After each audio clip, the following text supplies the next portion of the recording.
but I'm going to do you that favor. So there's a guy, Bob Bridges, who talks about marketing and networking, and he said, be a go-giver, not a go-getter.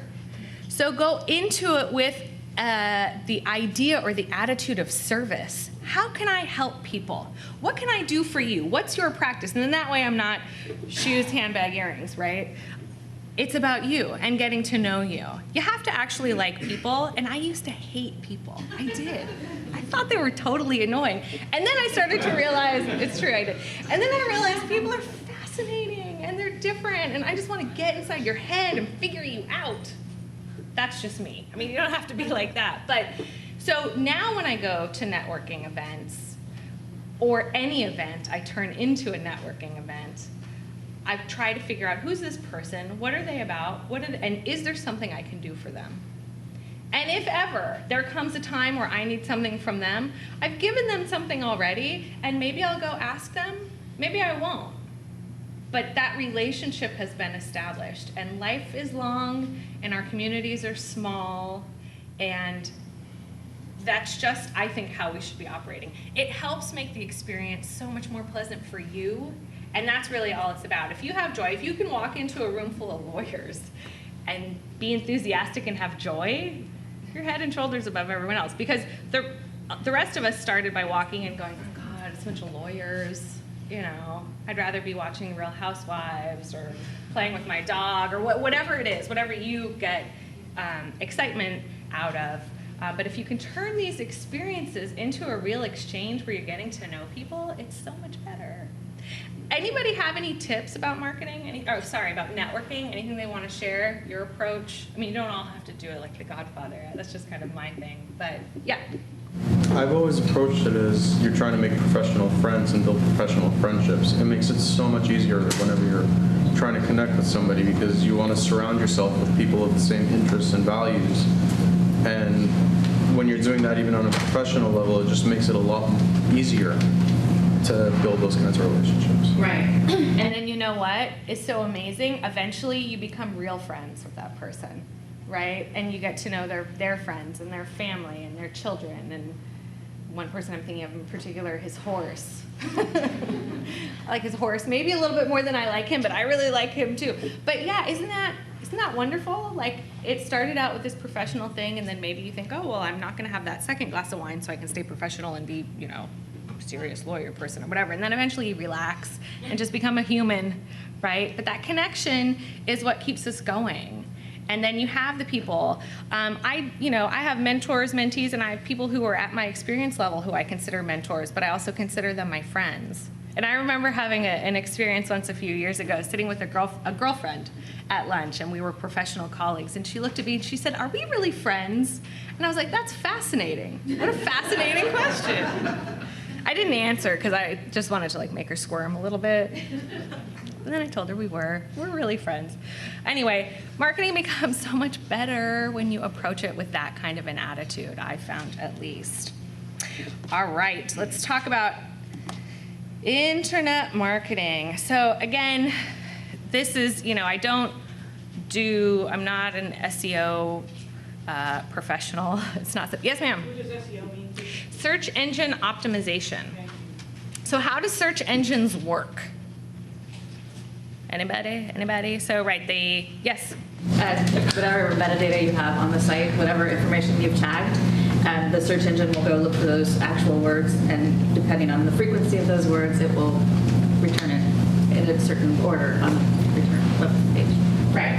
So they have like little creepy crawlers. Google has creepy crawlers searching through everybody's websites, reading metadata, and they look for content that's being refreshed. So if you have a website that's been up for 7 or 8 years and you haven't changed it, you're going to be down at the bottom, even if you have personal injury 750 times or whatever. Also, Google is very, very smart and knows when you're trying to manipulate SEO. Yes? One thing that I found out is that there's actually a sandbox, what they call the sandbox. So if you're thinking about, like, if you're going to be starting a firm, you really should put your website up 6 months before, because Google puts it in. It doesn't list it, no matter how great it is, it doesn't list it for 6 months because it wants to figure out whether it's real or not. I don't know. It takes them 6 months to figure out whether you're real. Right. Because there's all these kind of black hat practices, and so you have to be careful, for example, when you hire someone to do some search engine optimization and make sure they're using best practices, because Google knows. Google takes its time and looks to see if the website is a real website or if it's just kind of a placeholder that's directing traffic from that site to another site to another site to another site as a way to, because those links are important in terms of your ranking as well. So Google knows that you're trying to game the system, if you are trying to. So that's what you need to be thinking about. So keep your website fresh, update it. What I do is I have it linked to my blog, which gets, updated maybe once a week, sometimes if we're not super busy or there's a lot going on that we're really dying to talk about, we do it 2 or 3 times a week. Anybody here blog? What kind of a platform do you use? Do you use WordPress or? I use Movable Type. Okay. And what do you blog about? And why do you blog? I blog about estate planning, things going on. Like I'll write these really short articles about how, or these are the things that you might not know that your will doesn't do, or something like that. Like something that someone might be searching for. Lists are awesome. People like lists. People like do's and don'ts and best practices, top 10 things to know before you file for divorce, whatever. People, that's the kind of stuff people are looking for. That's what's interesting to them. Don't put the same blog post on 5 different blogs. Google knows that that's what you're trying to increase your rankings by linking. So, and have people said to you, I found you because of your blog? Yeah, I was surprised. I have my website. I got it through one of those companies that like markets to attorneys and they do SEO, and it actually worked. Great. So that's an example of a good marketing company. There's a lot out there. You have to be careful. I've gone through a couple. I expect excellence at this point, because they will take your marketing dollar, spend 75 cents of it on themselves, and then try to tell you how to spend the next 25 cents, and you have to be really careful. You have to know what you're looking for. Part of what, if you're hiring marketing consultants, is they have to be willing to educate you, and you have to understand the right questions to ask. But this is a really highly kind of specialized area, and I know a lot of people do it for themselves, by themselves. It is totally doable. You have to figure out if it's the best use of your time or if it's worth it and whether you can afford to hire someone to help you. Everybody has to have a website these days, right? Y'all get that? Does anyone not have a website, even just a static website? Everybody has a website? Are you just not raising your hand because I said everyone has to have one and you don't want to raise your hand? 7 or 8 years ago, not everybody had a website, and a lot of people who did, it was like having a business card on the interwebs, right? It was just kind of like, here's your contact information and a picture of a gavel, or the scales of justice, or your local courthouse, whatever. It's changed so much, and there's so many incredible websites out there, and the studies say that people spend about 2 or 3 seconds on your page. So if you're wringing your hands over what kind of content to write, and you're trying to make the prose perfect, and site check. If you're putting sites on your website, we've gone astray already, but that stuff's not as important because people are really not spending a ton of time. So my advice, and when I did my first website, it took me forever to get it up there because I was worrying about explaining auto cases to people who had been in auto accidents and were looking for a lawyer. I mean, they know what it is. They just experienced it. So you want it to be interesting.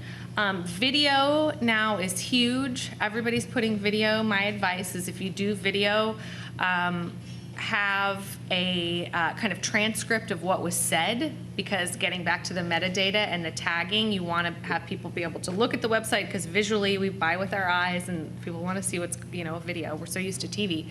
But also have the language somewhere kind of buried on the website so you can have the metadata tags. I think the world has been Googleized, right? How many times do you talk about Google every day? All the time. Where's Renee? Last night we're at dinner with some folks from CEB and we're having a conversation about, my client who's a research scientist. I'm not going to say much more because this is being recorded, but his area of study is a fisher. Well, I've represented him for 6 months, and I don't know what a fisher is. And I didn't really care what a fisher was because it was a mammal, and that's all I needed to know, and it was irrelevant to the rest of the case. But we're sitting at dinner, and Renee whips out her phone and says, let's Google it. What's a fisher? So we Googled what a fisher was right there at dinner. We take that so for granted. I mean, how many times do you interrupt your conversation to Google something? And the answer is right there at your fingertips. It's magic.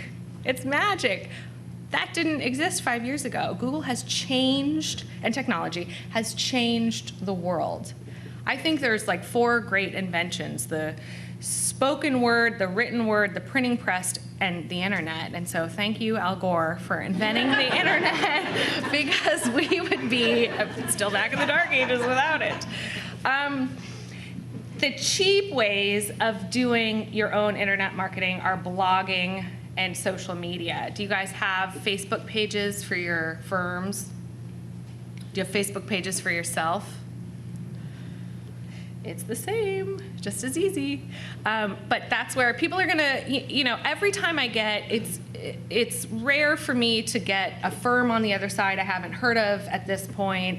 I know, I see the same lawyers on the other side. But if I see someone come across my desk and a, top caption of an answer and I don't know who they are, the first thing I do, what do? I Google them, right? Before I go to their firm website, because that's all propaganda. They're going to tell me how awesome they are. I don't care. I want to know really what's going on. Do you guys, and your clients, do you guys Google your clients? It's key. You got to do it. Got to do it. So those are inexpensive ways. Blogging takes time. I get that, but it really is invaluable. People read what you have to say. It helps build credibility. It helps get your name out there, and it will increase your rankings in terms of how Google returns your website. All right, so what's my marketing advice? So complicated. Do some marketing, keep doing it, and do it again. It's really about repetition and getting out there and kind of getting out of our own way and remembering that, yes, it's important to have a reputation, but that's not all that it is. That's not actually marketing. You need to figure out a way to identify the universe of people that you're trying to market to. And I'll just talk to anyone. I was telling Heather, I think it was Heather this morning, I can't remember who, someone I was talking to this morning. I was looking at space recently because my office moved and I was in a building and I ended up not renting from them, but I started talking to the security guard and I was just chatting with him, and I was there with a friend who also does what I do. She was just looking because she thought it would be interesting to see what office space was going for in the neighborhood. And by the end of the conversation with the security guard, he said, I have a friend who was just in an auto accident, let me take your card or whatever. And I didn't get into the conversation with him to market to him, or to tell him about my reputation or to tell him how awesome I was. It was just to have a conversation with him. But I had a business card on me, which is huge, always carry your business cards. And at the end, we exchanged information, and that turned into a client. So everything you do is selling your ability to help people and market yourself. That's really the end of this marketing presentation. If anyone has any specific questions or ideas they want to share, anything, yes? Do you have a methodology for filtering new clients quickly? Especially in our business, I'm sure that's very important. Yeah, and I can tell, so what even though we do contingency work, we track our time. Even the file clerk, the receptionist, everybody tells me, because I'm a little bit of a control freak. I want to know how people are spending their time. And so I was having other people, an intake coordinator, do intakes. And I was noticing that they were taking 45 minutes for a simple PI case that when I looked at the intake sheet in 3 seconds, I could tell I wasn't going to take. So what I started to do was go back to what I did in the old days, which is take the calls myself. And it's not an effective use of my time, but I'm doing it to try and train people. And I have people sit in with me, and I do it on speakerphone, and I say, listen to how I do it, because we have to get more quickly through this information. You know, if it's there's the basic who, what, where, when, why, and how. And part of, for me, because I think in a PI case, your case is only as good as your client. So if they can't tell me what happened, if they're argumentative, if they're defensive, I mean, there's a lot of stuff that goes on. You have liability and damages or you don't. That's how I look at it. So if we've got liability and damages, I do, as quickly as I can, kind of a personality test, a little Rorschach test to see who this person is. And I can tell in the first couple of minutes, usually, if it's a case that I want. I know other people have folks fill out forms before they'll look. So they call and they say, okay, we'll email you a form back, fill out the form and get that back to us. And that really separates a lot of wheat from the shaft, so to speak, because if people aren't willing to put in the time to tell you about their case, they're not a client that you want to invest a lot of time and effort into. Do you have anything, did that answer your question, or is there something more specific? Okay, and I don't know how it would translate into your practice area, but I'm happy to think about it. Yeah. I just want to make a suggestion in terms of blogging, which does take a lot of time, either in addition to your own blog, if you want to launch one, or instead of, you might want to consider guest blogging on other people's blogs. Like the CEB blog, for example. Which we would link to your website, which will help with your SEO as well. Yeah. So that's, and a lot of people do it in addition. I get a lot of guest bloggers who do have their own blogs. But And you've heard great stories, right, from folks who've guest blogged Absolutely. and then said, oh, I got so much response from that one blog. Absolutely. So I suggest that you reach out to other blogs that you read and you like and offer to write a guest blog for them. It's a way to get your name out there in the community as an expert in that area. So when someone Googles you, that's another source that'll come up. Credibility again. If I'm good enough to blog for CEB, I must be a good lawyer. Yeah? Speaking of social media, do you tweet, or are there any folks that you follow on Twitter? The answer is yes, and poorly, and I've just kind of, because I was doing it myself, and so it would be like once every 6 months I would tweet something. And we've been in the process of redoing our website, so there wasn't that automatic. There's a way for you to have your website or your blog automatically update your Facebook and your Twitter, right? There's a way to do that, and that link was disconnected because we're doing all this work on our back end. So yes is the answer. We're just starting to get back into it, and that's a huge, I mean, you know, it's the cobbler's child has no shoes or whatever. Like, here I am talking about marketing and the importance of this, but that's something that I haven't done as much as I'm going to start doing now. But it's important, and we follow people. I mean, I don't really understand Twitter. I just don't get it, but it's out there, it exists. I don't have to get it, but I have to participate because that's what's happening. Yep. I was wondering if you use Avo.com, or if you know anyone who uses it, and what the real return you get on. Avo is awesome. Do you guys know Avo.com? No. Okay, so here's the secret about Avo. You're all on there already.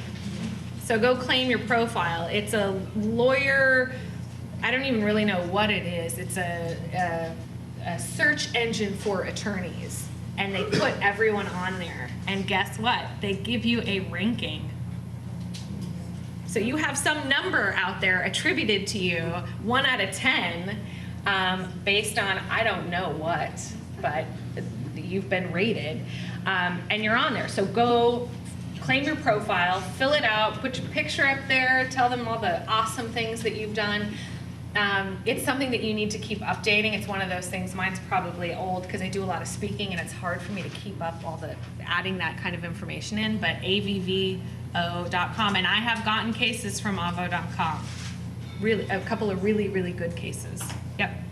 The other thing you can do with Avo is have your clients write recommendations, and those get posted on there. Right, as well. right. Absolutely, and I think that's huge, and in our new version of the website, we're doing that. For privacy reasons and confidentiality clauses in various settlement agreements, you have to kind of be careful about that. Same thing with Yelp. Make sure your clients are identifying themselves or their case in a way that could violate any sort of confidentiality provision. A great way to do that is on Yelp, for example, is to have a made-up name, which people do for Yelp, and on Avvo just to use initials. But if you don't have a lot of money to invest in a website that you're going to be able to put new client testimonials up about, Avvo is a great way because it's free and easy. Also something that I don't take advantage of. Do as I say, not as I do. Okay, any other questions? Comments, things about it? You can also, with Avvo, you can pay to have your firm or your posting come up as a return when people type in Oakland personal injury. The PI lawyers can pay, whoever can pay to have their information come up on the side as like a paid ad. Yep. Earlier you said we should be careful about the organizations or businesses that we use to set up our marketing. Can you recommend any? Not on camera. Not because this is being recorded. Use your intuition and your gut, but I mean, I don't know about you all, but I get spam almost every single day from internet marketing people. Go through word of mouth, recommendations, go to your local bar associations, or if you have specialty bars, I always go to the trial lawyer organizations that I'm on the boards of and look at my colleagues. Who are you using and what are you doing? Your competitors, right, your colleagues or your competitors are not necessarily always going to want to tell you who they're using, because then you'll have the same type of great awesome material that they're going to have or whatever it is. Sometimes there can be a conflict there. But there's a lot of marketing firms that will take your money and push out the same thing. They change the logo, they change the colors, it's the same nonsense. They're just kind of mass producing. But you can feel that and you'll know it. Just be careful about signing contracts. I've done flat rate contracts, monthly payments, and what I notice is the turnaround time starts to get longer and longer and longer, right? So they give you something, we need to make some some tweaks here or there. Okay, we'll get that back to you in 3 weeks. Well, what happens in 3 weeks? I have to pay my monthly retainer again. So just be careful. There was another hand? I was just saying, could you repeat that website? What is the actual, how do you spell it?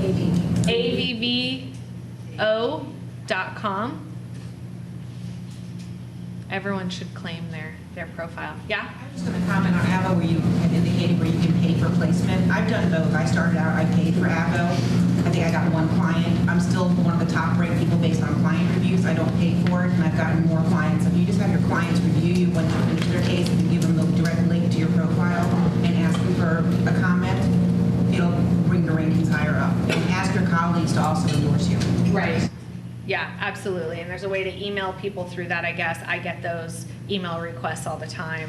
And you could go on there and have a 10 superb rating and not even know it. I really don't know what they use. I think it's kind of involvement, reputation. Before you start having people comment, you have a ranking. But that's useful information, and it's a way to kind of test out whether you need to pay for something or not pay for something.